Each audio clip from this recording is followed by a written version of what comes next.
Hi, it's Joey and today I'm going to be reacting to The Sandman Season 1 Episode 8, Playing House. Now, I have already watched the first half of this episode, I was reacting to it, I was very much enjoying it, and then the foster parents, I was also very stressed, were like, very impressed with how you found this note in her bag, and then my computer just froze, and I tried everything I could to recover it, and yeah, I had to force quit, reload my computer, so the first half of the reaction was corrupted and gone, and I am so sorry about that. But hopefully, I was thinking, like, what if I've only got 10 minutes left? I've got like a decent half of the episode left, so hopefully like most of the episode's still to come.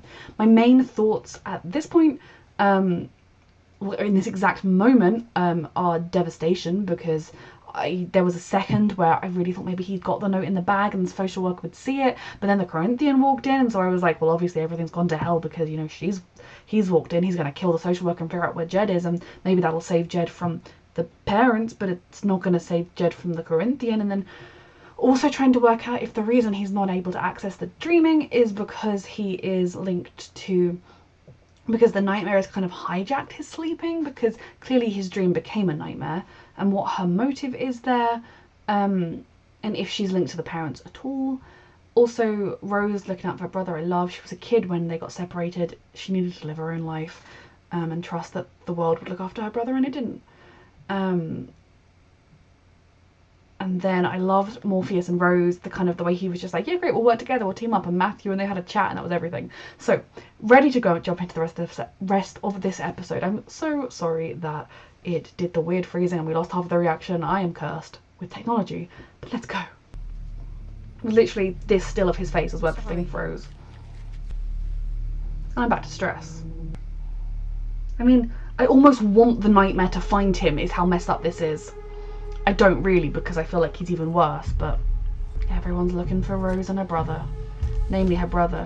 Oh, I also was frustrated because there was that second where, like, if Matthew had seen him, Dream would have known where to go to get to him and to try and stop him, and that would have been excellent.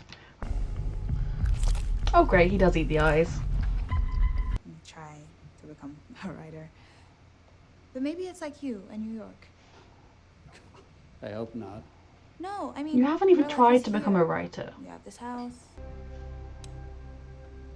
I'm concerned about her dreams, like she's having more and more vivid dreams because of her proximity to the vortex. Time for her appointment with Dream. She's in his dream.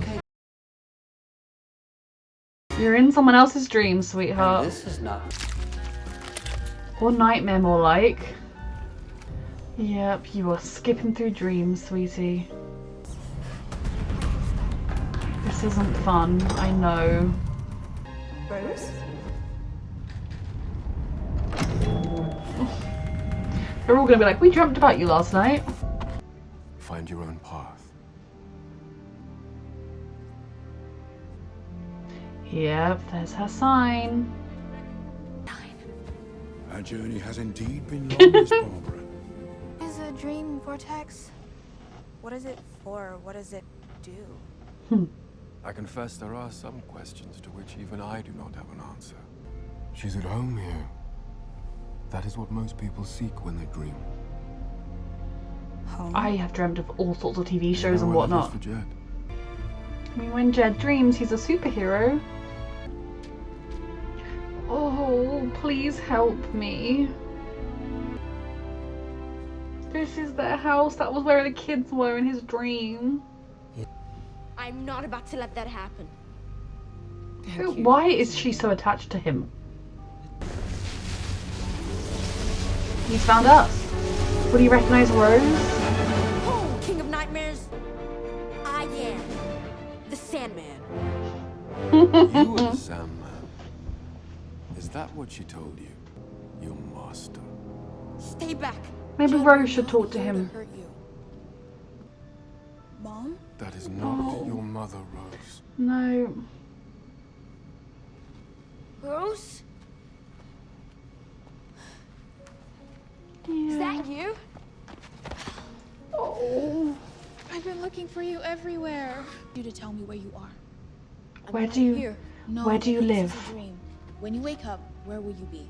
Uncle Barnaby said he's gonna break every bone in my body. Who's Barnaby? And Clarice won't be able to stop him. Where are they, Jed? Where are Aunt Clarice and Uncle I Barnaby? do believe she cares about this kid. They're in Homeland. It's time to wake up, Jed. Wait, no! Goodbye, Rose Walker. Stop, not yet, Jed. Tell me where Morpheus, you could have helped her at least a little bit finding her brother. you are.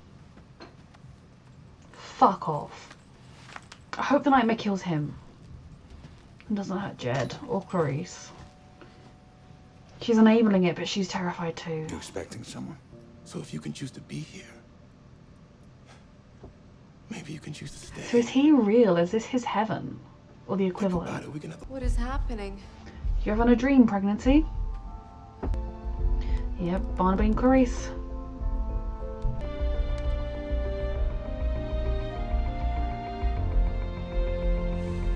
You found him. Just a minute. Oh my god, is she actually pregnant because of the proximity to the dream vortex?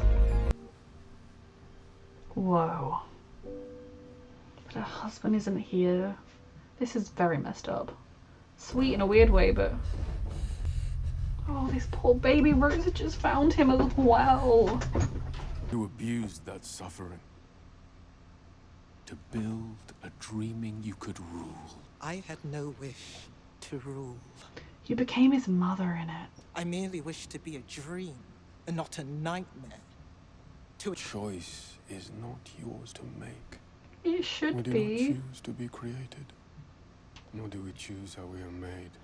And if she's able to transform into anything, surely she could transform into being a good person. but we can. Even I am not free to choose to be other than I am, Morpheus. nor is anyone. Because I'm not afraid. He doesn't like when his control is challenged, but it You is should be. the way of things. Surely she could be a dream sometimes and a nightmare other times. Perhaps a few thousand years in the darkness will reveal your fears. Yeah, you don't want to cross him. Better that than to make others afraid. Morpheus, surely let people choose. Even a nightmare can dream, my lord. I don't necessarily agree with that, Morpheus. We all change, sir. Even you, perhaps, Exactly. one day. He's changed little bits by little bits. Lucid, I am back now. Yeah. He's not exactly a democratic ruler. I didn't particularly agree with the way he ended the dream between Rose and Jed so quickly. I didn't agree with the punishment on the nightmare that just wanted to be something different, and I don't agree with him dismissing Lucien. Just because you're scared doesn't mean you get to lash out at everybody else. This poor boy. Your sister Rose. Oh, getting him to trust you, you manipulative piece of shit. There's no one else inside. Just the 2 adult victims. Well, now it's Wherever your a brother is, he's not here. missing persons case. You should be taking that seriously.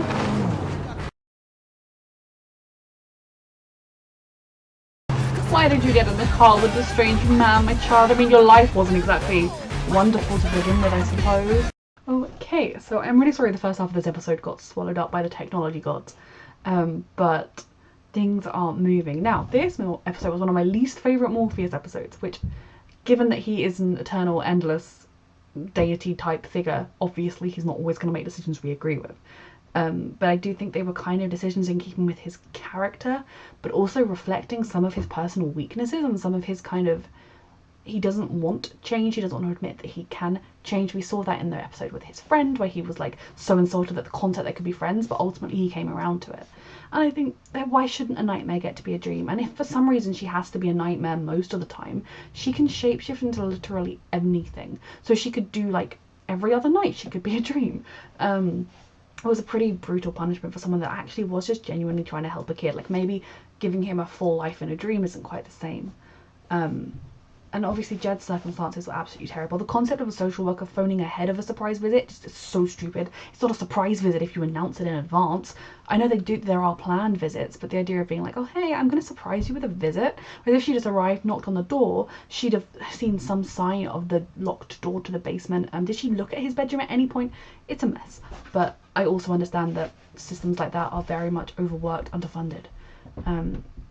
So I'm glad Jed's out of that situation, though he is with a literal serial killing nightmare, so he's not much better, and Rose was that close to finding him. Again, I don't entirely know what she could have done. Maybe he could have told her he was being abused and she could have told someone else. If the social worker was still alive, maybe that could have put things into motion. I loved seeing Rose's dedication to finding him, and I did enjoy the way she and Dream worked together, although, you know, Dream was 100% using her because he knew the nightmare was there. And I think it's interesting because Dream didn't really seem that bothered about keeping Rose on side. And if vortexes are this terrible, dangerous thing, surely he'd want to be, like, on good terms with her to make sure she didn't destroy the world. I love seeing all the different dreams, the different ideas, the different things people dream about. You know, I'm glad somebody's dream was utterly ludicrous because I've had some very strange dreams. Also a lot of dreams about having not revised for exams or done my homework when I've been out of school for over 10 years, so... Oh, I want Rose and her brother to be together and okay at the end. Now then Lyda. Obviously what was happening with her husband was intense dreaming. It was lucid dreaming in the sense that she was fully aware that she was dreaming the whole time. And yet I mean, obviously in a dream, I suppose if you're lucid dreaming, the dream might insist it's real. But the way he kept insisting he was real, it's almost as though her connection to the dream vortex is creating more powerful dreams within her, creating real worlds, and Rose has created a baby. Morpheus is probably going to need to figure out that this thing is happening, because hopefully it's just a normal human baby, and I don't know, she'll tell people that they froze some of his sperm and she had it artificially inseminated, so that's how she has his kid even though he's been dead for too long. I don't know. But yeah, she can't keep that a secret for very long. I just find it so interesting to see the way Dream rules and operates, because some of the time you're like, wow, he's a really good leader, and other times you're like, he's an autocratic, you know, not a particularly good leader. So there are swings and roundabouts with everybody. He's had a lot on his plate recently, so I suppose you have to give him the benefit of the doubt when it comes to that. Now I am glad that the abusive father was murdered. I'm less glad that the mother was murdered, because yes, she could have done something, she was an adult, she could have stopped it, and so obviously I'm not like she's blameless, but she was also a victim in the situation. I'm glad Jed's free of that, and at least for the meantime I don't think the nightmare will hurt him because he's using him to get to Rose. I suppose Dream's still going to be watching Rose with the Raven, but he needs to use her somehow. I imagine threatening Jed to get her to do what he wants to destroy Dream or whatever will be the way forward. But yeah, this was a very interesting episode, definitely setting things up for what's to come. A reminder that you can find the unedited version of this reaction and all of my reactions on my Patreon 2 weeks in advance, the edited version 1 week in advance, and thank you so much for watching.